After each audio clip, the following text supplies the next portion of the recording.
Escutório. Aqui não é um consultório. Hoje a gente abre o escutório para contar uma história que começa pequena, mas vai ficando imensa por dentro.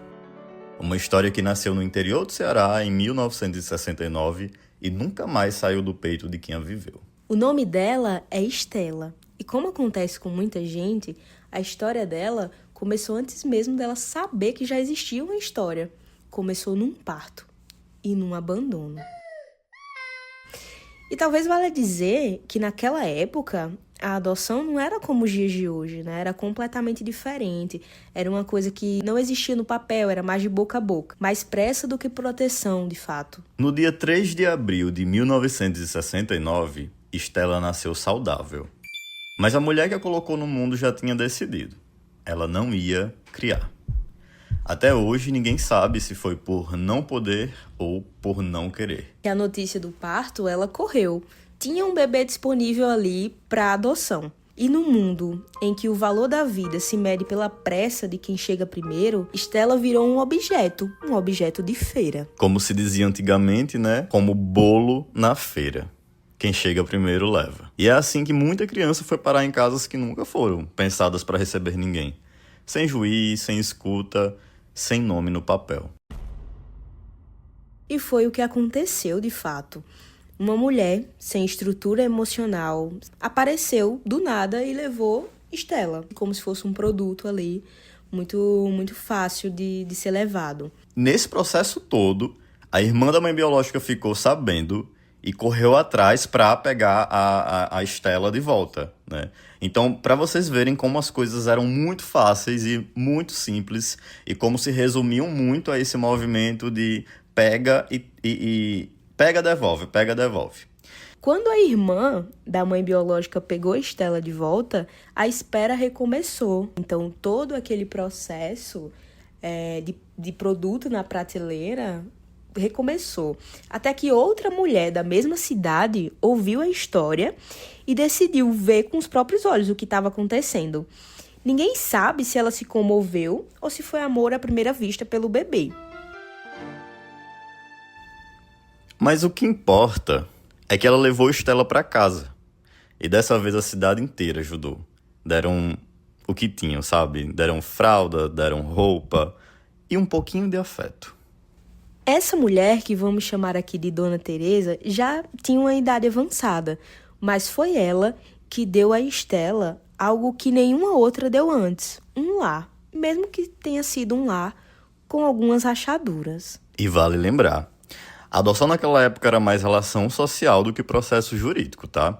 Era o pegar para criar. E sem muita pergunta, sem acompanhamento, Dona Teresa fez o que pôde naquela época do jeito que sabia. Com o passar do tempo, Estela foi crescendo, mas de vez em quando um casal aparecia, sabe? Pedia a bênção, ela se escondia. Era um processo que Estela não conseguia entender muito bem. Muitas vezes, Dona Teresa falava, Dê a bênção aos seus padrinhos. mas algo não batia. Era como se aquele silêncio dissesse mais do que qualquer outra palavra.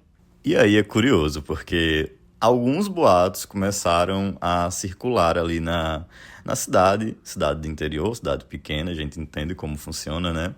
E começaram a dizer que o que ninguém tinha coragem de confirmar. Aquele casal eram os verdadeiros pais de Estela.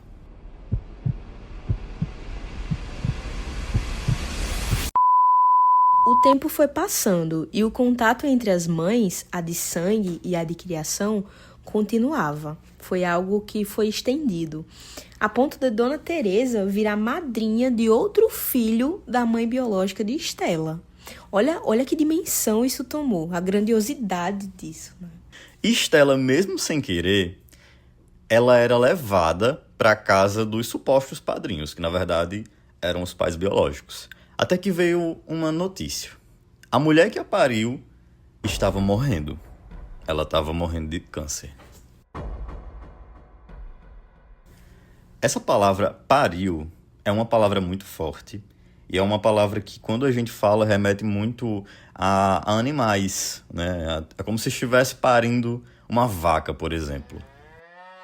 Inclusive, Tem um dorama que fala a seguinte frase: é melhor nascer como vaca do que nascer como mulher nesse mundo. olha o peso social dessa frase, né? E eu sinto que nessa história que a gente tá contando tem muito isso também. O peso social que a mulher carrega, né? Em muitos aspectos. E aí vem uma coisa que é até difícil reproduzir. Levaram Stella para ver a mãe no leito de morte, a mãe biológica. Stella viu tudo, a dor, o fim se aproximando, os filhos pequenos da mãe biológica e o abandono se repetindo de outras formas. Imagina aí, você ser uma criança, um adolescente e ver as coisas se repetindo de outras maneiras na sua frente. É como o reviver da dor.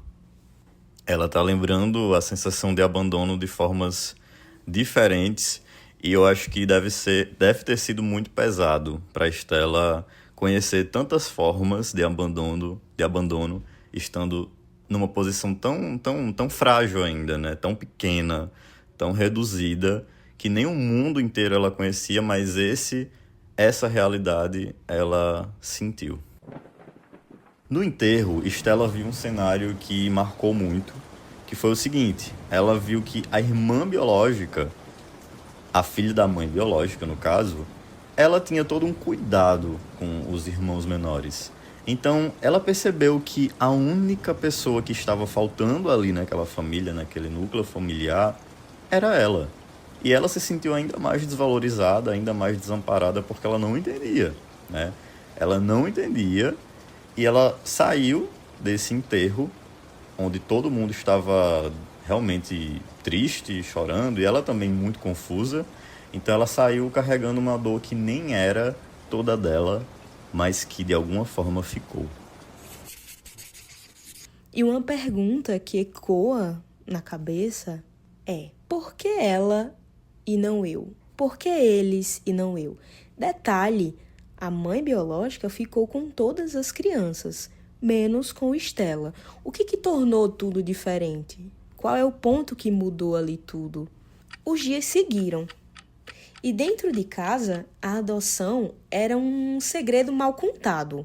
Quando perguntavam a Dona Teresa se Stella era filha dela realmente, a resposta vinha sussurrada, como se fosse algo que não pudesse ser mencionado. Quase como se fosse um erro que precisava ser completamente escondido. E mesmo assim ela entendia tudo, porque silêncio tem voz, tem peso e tem corte.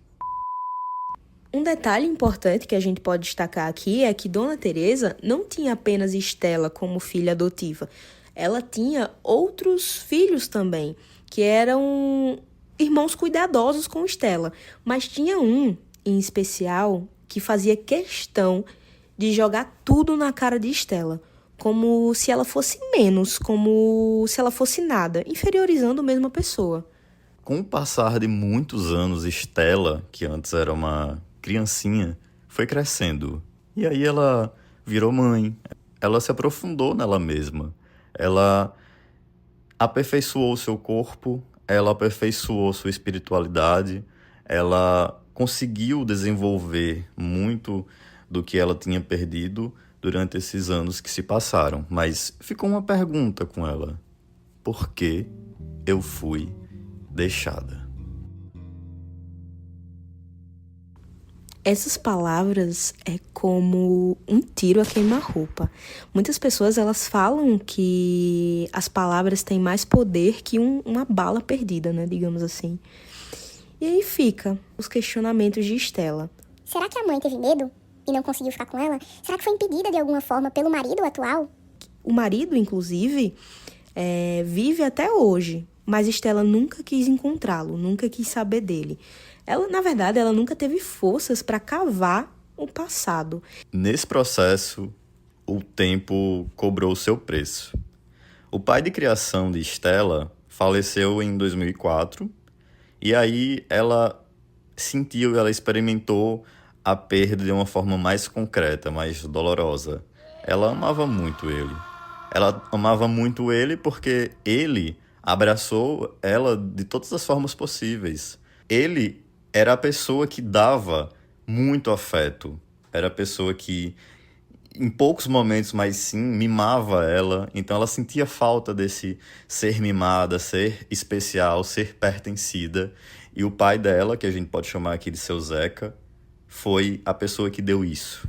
Dona Teresa também, a mãe adotiva, partiu em 2020 e foi uma data assim, especialmente muito dolorosa, porque até então a única vez que ela tinha experimentado essa perda era com o pai adotivo, né, assim, de forma mais drástica. E com a perda da mãe foi muito doloroso. Essa dor, ela mencionou pra gente que tá até hoje, e que até hoje ela ainda não consegue pensar nela sem sentir. Estela não culpa ninguém. Até hoje, ela não procura culpados, mas ela também não esquece o que aconteceu. E hoje, ela se sente de novo naquele começo, completamente sozinha. Os irmãos adotivos dizem que amam Estela, mas no fundo ela sente que já aprendeu a viver sem eles porque houve um distanciamento muito grande, muitas coisas aconteceram e a vida acabou realmente distanciando, né? Eu acho que o vínculo entre ela e essa família eram os pais adotivos.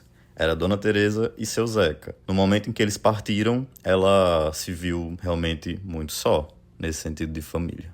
Então, essa é a história de Estela. Mas, na verdade, poderia ser a história de muitas outras pessoas, de muitas outras mulheres que viveram num tempo completamente diferente desse que a gente vive, mas que, na verdade, algumas coisas nunca mudam, né? Esse sentimento ele pode ser experienciado por pessoas da atualidade, porque é um sentimento que é universal, é o sentimento de abandono, é o sentimento de solidão, e é um sentimento que carrega muita, muita dor. Porque nem toda dor grita. Tem dor que se esconde no que não foi dito, no que nunca foi dito. Tem dor que a gente carrega mesmo quando parece leve por fora. E se a gente pudesse dizer uma última coisa sobre a história de Estela, é que ela não queria ser um bolo na feira. Ela só queria ser escolhida por amor e não por pressa. Tchau! Beijo!